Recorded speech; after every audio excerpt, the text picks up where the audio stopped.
CPIM অজামা বাদলশীল জিবিশা খামনগর admit খালাইজাক বিলনিয়ানি চট্টাখলা আমচাইও সামুসিত্রা তাंनाय रक बिनि साकाव हामलाय खलायो जिबिशा खामनगor admit इंजाक CPIM अजामानत नायनानि थांमानि गोजाम मन्त्रि अग्रा मानिक सरकार बातायनाय बदलनि फासिङाव कक्सिल सावि बसाखा अब हाफां बदलनि फान हेलेंमानि मारिसे बरक लुकुरकनि बुसकांगो नुकजाकना नाया तामानि हिंखे बरक साकनो नुखा थांनाय चंबारियो 61% हाइनो हास्तेने लुकुरक बरकनो केबेंलाइजाक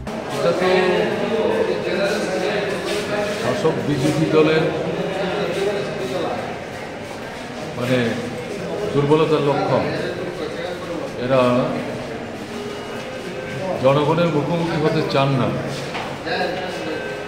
এই কারণে তারা ভোটটাকে ভণ্ডুল করতে চাইছে। বিধানসভা নির্বাচন যেটা গেল তাতে তারা দেখেছেন রাজ্যের 61% মানুষ তাদের বিরুদ্ধে। লোকসভা নির্বাচন বৃহত্তম অংশে জালিয়াতি করে 71-72 ভাগ ভোট পেয়েছে, যেটা ত্রিপুরা লোকসভা নির্বাচনের ইতিহাসে এরকম রেকর্ড নেয়।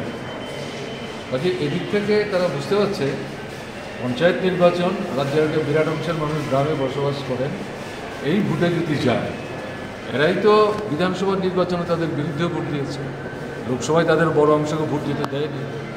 তার পরিণতি কী হবে এটা তারা বুঝতে পারছে। মানুষ এদের বিরুদ্ধে ক্ষুব্ধ। এই সরকার জনস্বার্থবাহী, জনকল্যাণে তাদের দৈনন্দিন যে সমস্যাগুলো আছে এগুলো সুরাহা সমাধানের জন্য কোনো ভূমিকা নিচ্ছে না। ফলে কী মুখ নিয়ে তারা মানুষের সামনে দাঁড়াবে?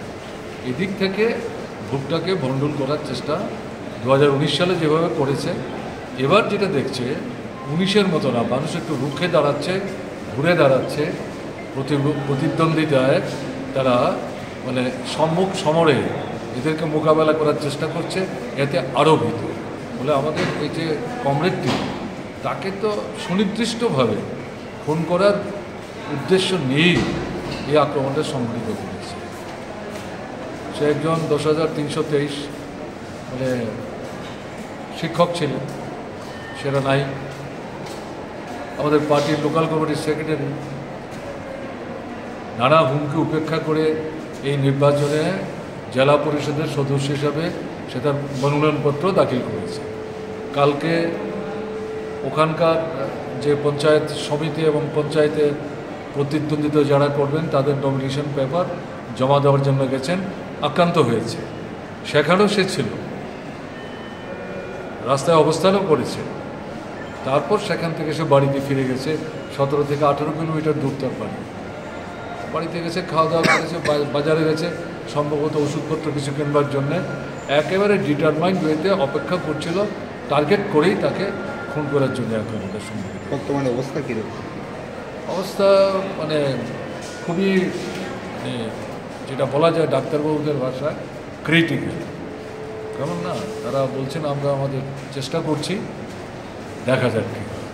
স্বর্ণকমল স্বর্ণবর্ষা 2 জুলাই থেকে 23 আগস্ট। মেগা লাকি ড্রতে 2টি স্কুটি, লাকি ড্রতে 7টি স্বর্ণমুদ্রা, হীরের গয়নার মজুরিতে 75% ছাড় এবং সোনার গয়নার মজুরিতে 20% ছাড় থাকছে প্রতি কেনাকাটায় নিশ্চিত উপহার। এছাড়া যে কোনো হলমার্ক যুক্ত গয়নার সমমূল্যের হলমার্ক যুক্ত নতুন গয়না কেনার সুবর্ণ সুযোগ। স্বর্ণকমল জুয়েলার্স, আজই আসুন আমাদের আগরতলা এবং উদয়পুরের শোরুমে। শর্তাবলী প্রযোজ্য।